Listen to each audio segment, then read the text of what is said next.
We got a call from one of our listeners who is a former intelligence officer with the U.S. military, making some fascinating points and some that I'm not even sure I understand. Check it out. Leave your comments. I'd love to hear your comments on this. Ding the bell, share it with your friends, and please subscribe to our channel. And hey, Dave, what's on your mind? Hey, not too much, Tom, but this idea of the military taking control is my central thought ever since Donald Trump became president. And the other day, I was talking to a liberal, a friend of mine. Now, mainly I interact with Trump voters and Trump supporters. But when I was interacting with this liberal, I made the comment, what worries me is Republicans are acting like the Congress doesn't even exist.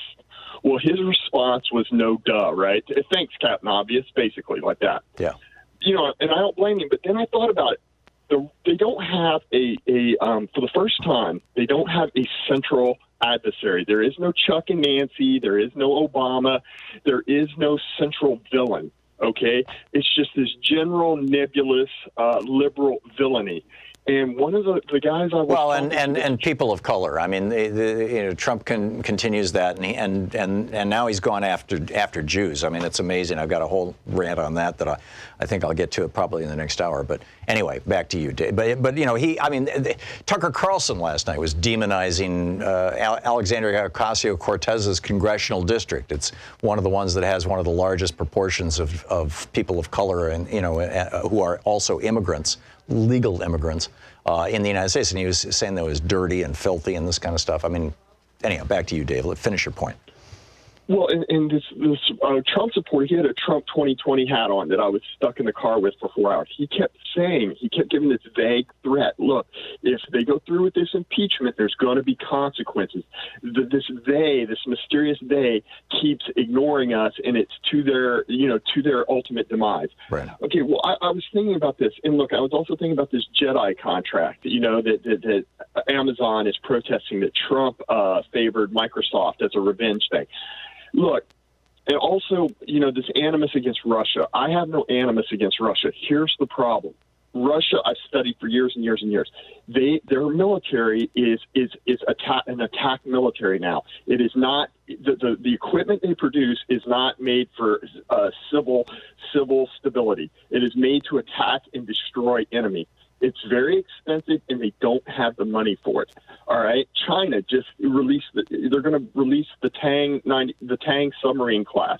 That submarine goes below 90 decibels underwater. It is a very lethal and advanced submarine. All right, look, China and Russia need America to be oppressive, and they need America to be have a more central government that they can contend with. Well, because it is in their national best interest. Okay, because they're both being run on a fairly authoritarian basis, and they're spending money they don't have. All right, Russia does not have They didn't have the military. Putin refers to Soviet era weaponry as legacy. They didn't even have the money for that. They certainly don't have the money now for a professional military with a whole bunch of retirees that are going to, want their pension checks.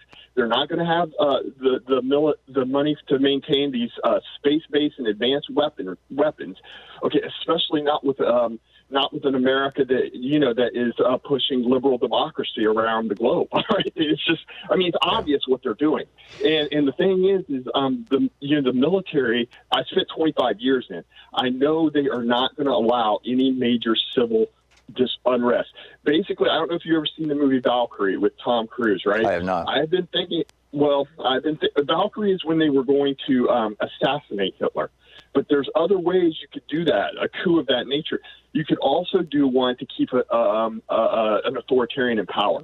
All right. So you're suggesting, Dave, the bottom line of everything you're saying here is that you're concerned that Trump is turning the United States into an authoritarian nation and that he may use the military to cement that process. Well, yes, and you know as well as I do, Tom, because you've lived overseas, sometimes military-ran governments are better. And if liberals, all right, we do not have the ability. We're just going to be slaughtered by these Trumpers that have been. Wait a minute. What can you name a single government anywhere in the world run by the military that does better than a democratic government? Oh yeah, there's all kinds of examples of military of governments that are more Egypt, Pakistan. You know, in Pakistan, the army makes their own cereal for kids and stuff like this. Oh, the army in Egypt and way better. Pakistan, in both cases, just like Saddam Hussein in Iraq, the army owns a whole lot of industry that produces things that the army uses, but also produces things for the civilians. But I wouldn't want to live in Egypt or Pakistan, particularly if I had political opinions that were inconsistent with the military's. Or when you said well run, did you just simply mean stable? I'm talking about stable and efficient. Tom, look, right now, Republicans, the conservative side of the American political spectrum, is not interested in legislation. They're not interested. All they are interested in is maintaining their authoritarian figurehead, Trump. Okay. Right. The military, on the other hand, lets no good disaster go unused. Okay, there is no. All right, we saw that after 9/11. Liberals will have no choice but to say, look, this military thing is better and it keeps me alive, okay, against these Trumpers. It keeps me protected against these out-of-control Trump maniacs with their guns. Okay, but right now, unfortunately, the left of the American political spectrum seems to be the only ones interested in maintaining the constitutional tenets that this government was founded on. I mean, if we cave, long story short, if